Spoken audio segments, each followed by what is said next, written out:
Selamat pagi Om dan Tante. Kemarin kita merayakan Good Friday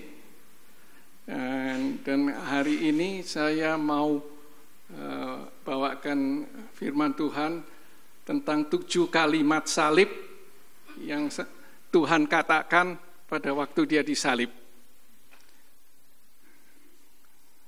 Next slide, please. Oke, kalimat pertama. Kalimat pertama yaitu, ya Bapa, ampunilah mereka sebab mereka tidak tahu apa yang mereka perbuat. Ini kemarin sudah di-share sama Pastor Liu, jadi mestinya Pastor Liu yang terus meneruskan. Ya. Nah, apa yang kita bisa pelajari dari kalimat ini? Kemarin udah juga Pastor Liu share bahwa pengampunan itu adalah hak dari Allah. Nah, yang kedua, Yesus itu bertindak sebagai perantara. Okay? Nah, pengampunan itu yang Yesus berikan itu buat semua orang, tapi yang bisa menerima pengampunan itu hanya orang-orang yang betul-betul percaya dan bertobat. Okay? Jadi pengampunan diberikan kepada semua orang, tapi yang bisa menerima hanya orang-orang tertentu. Dan ya, Yesus ini mempraktekkan apa yang kita ajarkan kepada kita. Di dalam Alkitab, Yesus memberi pelajaran kepada kita. Salah satu pelajaran yang paling susah yang kita lakukan yaitu mengasihi musuh kita dan mendoakan musuh kita. Kemarin juga Pastor Liu juga sudah terangkan, nah, kita mengampuni saudara kita, keluarga kita mungkin lebih gampang, susah tetap susah, tapi lebih gampang. Tapi mengasihi musuh kita atau mengampuni musuh kita itu adalah yang paling susah, yang bisa kita lakukan. Dan di sini pada kalimat pertama ini Yesus mempraktekkan apa yang dia ajarkan. Jadi dia juga bukan hanya cuma bilang, oh kamu harus mengasihi musuhmu, mendoakan musuhmu, tapi di sini Yesus mempraktekkan apa yang dia ajarkan. Nah, kita bisa lihat di dalam kalimat kedua, pengampunan diberikan kepada semua orang, tapi kita lihat waktu Tuhan Yesus disalib, ada 2 penjahat, hanya 1 yang menerima pengampunan dari Yesus dan dia diselamatkan. Dan kalimat kedua ini, Tuhan Yesus berkata kepada penjahat itu bahwa hari ini juga engkau bersama aku di Taman Firdaus. Jadi ini adalah ayat intinya keselamatan. Kita udah belajar, saya udah share 9 bulan yang lalu, jadi Om dan Tante pasti sudah mengerti bahwa keselamatan itu hanya oleh iman saja, bukan iman dan perbuatan. Hanya oleh iman. Terus the next slide please. Ya, ini sekedar catatan aja bahwa pertobatan yang mendukung penjahat itu bertobat, seringkali orang bertobat karena ketakutan pada waktu mau meninggal. Kedua, penjahat itu melihat sikap Yesus pada waktu dia dihina, diludahi, dan pada waktu dia menghadapi kematian itu salah satu yang membuat dia bisa percaya. Yang ketiga yaitu iman datangnya dari pendengaran dari firman Tuhan. Jadi langsung atau tidak langsung penjahat itu pasti pernah mendengar firman Tuhan selama dia hidup. Next. So, kalimat ketiga, yang Yesus ucapkan, yaitu inilah ibumu. Kenapa Yesus menitipkan Maria kepada Yohanes? Ini adalah beberapa alasan. Salah satunya yaitu itu adalah penghormatan kepada Yohanes, bahwa Yohanes boleh take care of Maria. Kedua, ya kemungkinan itu Yusuf sudah meninggal, karena ini dugaan aja. Terus kenapa enggak dititipkan kepada saudara-saudara Yesus kalau Yesus punya saudara-saudara? Nah, kemungkinan juga saudara-saudara Yesus pada waktu Yesus disalib, mereka masih belum beriman atau masih belum percaya tentang kebangkitan Yesus. Dan di sini apa yang kita bisa belajar, di sini Yesus melakukan tanggung jawab sebagai anak kepada orang tua. Makanya Yesus menitipkan Maria kepada Yohanes. Karena Yohanes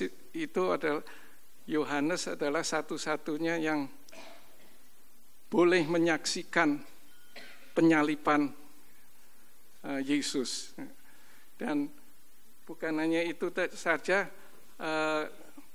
ayat Yohanes 3 ayat 16, begitu besar kasih Allah kepada isi dunia ini sehingga Ia mengaruniakan anaknya yang tunggal. Itu hanya terdapat di kitab Yohanes, karena Yohanes itu sendiri yang betul-betul ada di bawah kayu salib. Dia merasakan kasih Yesus itu di bawah kayu salib. Makanya Yohanes 3 ayat 16 itu hanya ada di kitab Yohanes, tidak ada di kitab-kitab Injil lain.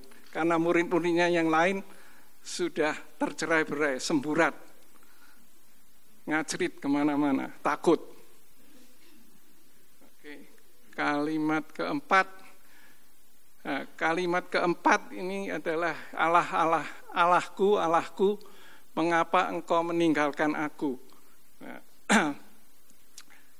Nah, di sini kita bisa belajar bahwa Yesus itu dibuat menjadi dosa untuk kita, dibuat menjadi kutuk untuk kita, dan karena itu Allah berbalik sepenuhnya dari Dia.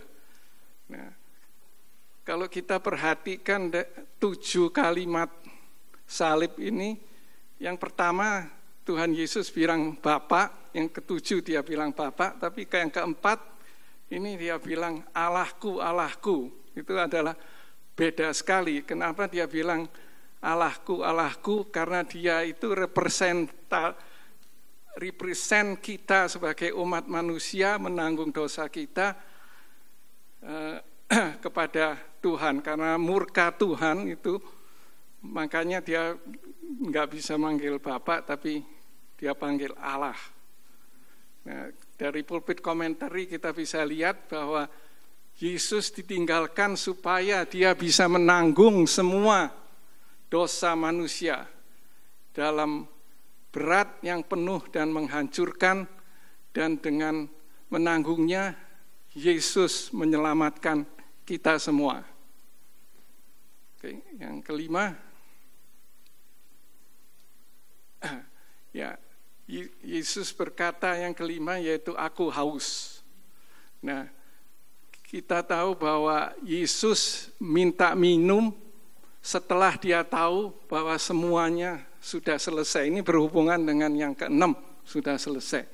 Nah, komentar dari Calvin yang bagus yang saya taruh di sini, yaitu harus diperhatikan bahwa Kristus tidak meminta minum apapun sampai semuanya sudah selesai dan tercapai. Tidak ada kata-kata yang dapat menyatakan secara penuh kesedihan yang ditahannya. Tetapi Ia tidak ingin dibebaskan darinya sampai keadilan Allah telah dipuaskan dan sampai Dia membuat penebusan yang sempurna. Jadi setelah semuanya selesai, baru Yesus mau minta minum. Yesus dikasih minum 2 kali. Yang pertama kita tahu dikasih minum dengan campuran obat bius, dan dia menolaknya karena dia harus menanggung dosa kita 100% penuh. Ya. Oke. Kalimat ke-6, ini sudah selesai. Ya. Sudah selesai ini di dalam bahasa Yunaninya yaitu tetelestai. Sama dengan di ayat 28, telah selesai, sudah selesai, telah selesai. Nah, kata sudah selesai ini dalam bahasa Yunaninya itu dalam bentuk perfect tense. Perfect tense itu penting sekali, sangat berarti. Artinya yaitu tensa itu membicarakan tentang suatu tindakan di masa lampau yang telah diselesaikan pada masa lampau dan hasilnya tetap ada. Jadi contohnya misalnya saya bilang, saya buka itu pintu itu terbuka terus sampai sekarang gitu. Jadi sudah selesai, ya sudah selesai, nggak bisa ditambah-tambahin lagi. Dan banyak ajaran aliran yang mau menambahin, membantu menyelesaikan itu semua tidak tepat. Sudah selesai, Yesus menanggungnya, semua sudah selesai, finish, tidak ada yang bisa ditambahin lagi. Oke. Nah, ini ada quote dari Charles Spurgeon yang menurut menjadi berkat buat saya. Jadi, jika Kristus telah menyelesaikan pekerjaan untukmu, apa yang tidak bisa engkau lakukan, sekarang pergilah dan selesaikan pekerjaan itu untuk Dia. Untuk mana engkau diberi hak dan izin untuk melakukannya? Apakah Ia telah menyelesaikan pekerjaan untuk aku? Maka aku harus bekerja bagi Dia dan aku harus bertekun sampai aku menyelesaikan pekerjaanku juga. Bukan untuk menyelamatkan diriku sendiri, karena semuanya itu sudah terjadi, tetapi karena aku sudah selamat.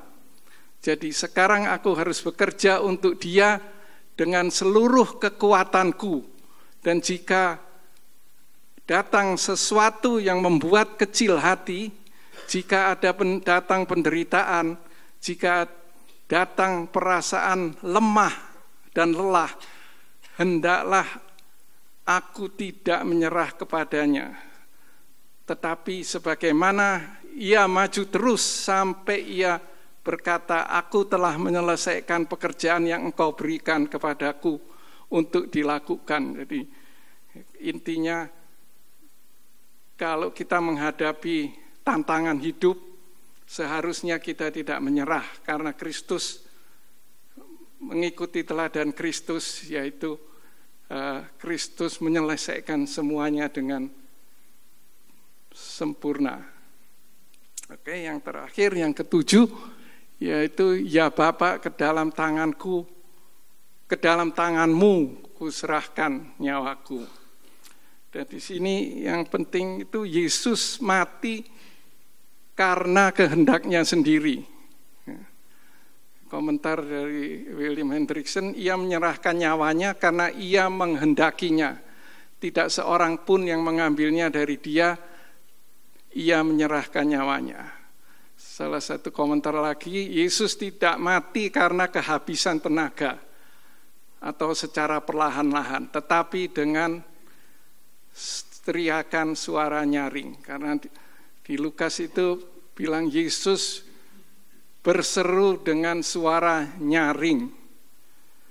Nah, kematian Yesus ini telah ditetapkan dalam rencana kekal Allah. Dia adalah anak domba yang disembelih sebelum dunia dijadikan.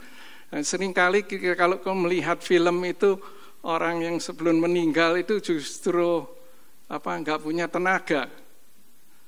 Tapi Yesus ini lain, justru mau meninggal, Dia mempunyai kekuatan yang luar biasa, suara nyaring.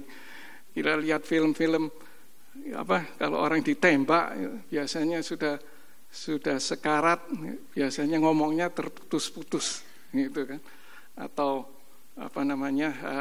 ditanyain apa, kadang-kadang nggak bisa mengeluarkan suara tapi berlainan dengan Yesus. Oke. Next, komentar dari George Hudson. Kristus dengan mengalami kematian jasmani bagi umatnya, dengan ini dia telah membeli sehingga sekalipun mereka harus mati, tetapi kematian itu bukan hukuman dosa bagi mereka, karena penderitaan kematiannya telah mengambil sengat dari kematian ini. Jadi kematian buat orang-orang percaya itu bukan hukuman dosa, melainkan permulaan dari kehidupan kekal. Sedangkan orang-orang yang belum terima Tuhan Yesus Kristus sebagai juru selamat, kematian itu adalah hukuman dosa. Kematian yang kekal. Okay. Ini adalah secara singkat, karena itu kalau dieksposisi artinya sangat dalam dan perlu waktu lama, saya tidak punya waktu, dan saya lihat di sini banyak, paling sedikit ada 10 orang ahli Alkitab. Saudara kalau mau menanyakan silahkan tanya mereka. Terima kasih, Tuhan berkati.